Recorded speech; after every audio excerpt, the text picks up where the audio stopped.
Hello everyone and welcome back to my channel. Today we are talking about artificial intelligence versus machine learning and the differences between them. So artificial intelligence and machine learning, these are two terms that are often used interchangeably, but they are actually different concepts. So let's start with the artificial intelligence.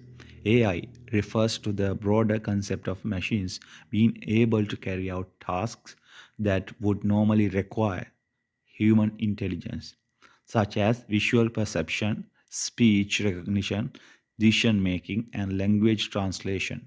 In other words, AI, artificial intelligence, is the simulation of human intelligence in machines. Now, let's talk about machine learning.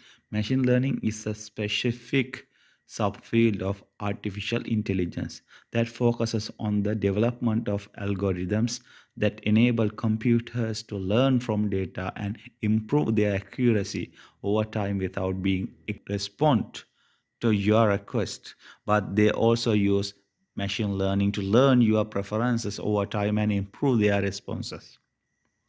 So, as you can see, AI and ML are related but distinct concepts.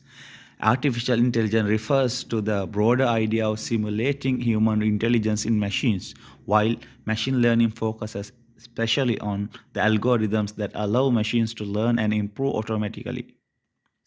And that's it for today's episode of Tech Talk. I hope you have a better understanding of the differences between artificial intelligence and machine learning.